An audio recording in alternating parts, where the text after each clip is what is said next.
Welcome to a film showing. Please be seated and keep watching. The Arrival Sable Station hadn't transmitted in 40 hours. Protocol dictated a two-man recon drone survey after 12. But the delay was political. The station sat near a border that technically didn't exist on any map. A black site buried under 50 meters of crushed basalt and synthetic rock in what once was East Texas, now rewilded under echelon regulation. Lieutenant Clara Voss pressed her visor tighter against her face as the dropship descended through the smog-thick haze. The air was laced with particulate matter, probably the residual aerosolized nanospore. The outbreak hadn't been confirmed, but Clara had studied the signs: absences, optical mirages, bleached shadows, scorched against walls, as though the sun had glitched out. The hangar doors of Sable were half open, one groaning in the wind like a wounded animal. It wasn't zombies they feared. It was the return of the neuroflora. 2 silent floors. Inside, everything was too clean. No signs of struggle, no blood, no debris, but there were shapes, human silhouettes etched in fine black powder on the floor, against the walls, like ghost shadows. At Hiroshima, Private Yanis stepped ahead, Geiger at his hip, clicking steadily. "Radiation's not the issue," Clara said. "It's the residual cognition fields. They leak psychometric data like blood from a wound." Clara had once read the original incident reports. Personnel wandering the halls, having conversations with people long dead. Echoes of thought trapped like malware in old RAM chips. But Sable wasn't digital. It was neurological. See, the echo effect. They found the command control room. Lights blinking red, but no security alerts. Instead, looped biometric readings repeated every 88 seconds. The last neural signatures of the crew.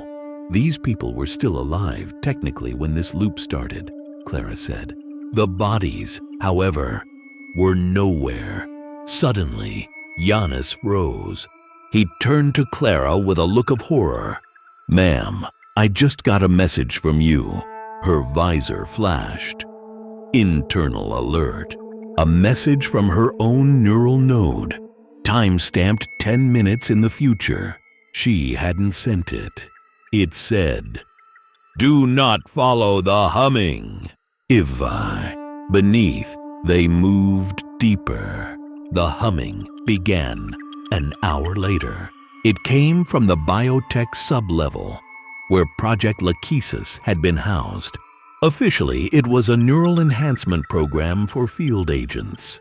Unofficially, it was a cognitive parasite seeded into genetically modified algae, designed to network human thought like root systems in a forest. Except it didn't stop at humans, and it didn't obey.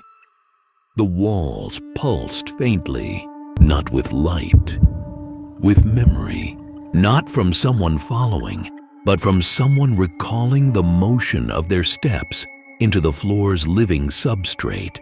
Then they saw her, a woman, or the echo of one. She walked barefoot through the corridor ahead, her outline blurred, as though caught between seconds. "That's Dr. Harrow," whispered Yanis. "She's been dead since Lachesis Phase 2, burned alive in the reactor vent." But her image turned slowly toward them and smiled. The threshold. They found the core seed room. The walls were missing. Instead, It opened to a space larger than physics allowed, an amphitheater of memory, pulsing with strands of synaptic light. Across the central nexus, tendrils of photonic algae wrapped around broken consoles and preserved corpses. Clara recognized one of them. It was her, laid out in the algae, mouth open, eyes wide with terror. Giannis lost it, screaming. He fired. At her body, at the walls, at the past. The station reacted. No alarms, no defense drones, just silence. And then, the humming returned. In their heads, the inversion. They weren't Clara and Giannis anymore. Not entirely.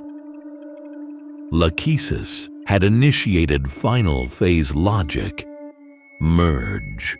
The system had scanned every being who entered Sable, assimilated their neural memories, replayed the same moments over and over until it could predict and reshape identity.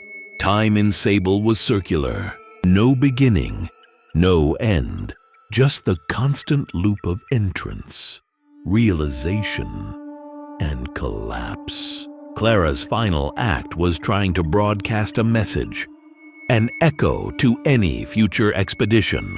She encoded it into her own thoughts, to be recalled by the station's next visitor. Sivan. Another recon team stepped through. Their suits bore a new insignia. The air was cleaner, but the shadows were still there, waiting. One of them paused at the threshold and turned to his commander. "Did you hear that?" "Hear what?" A humming, just at the edge of thought. And then, the floor remembered them.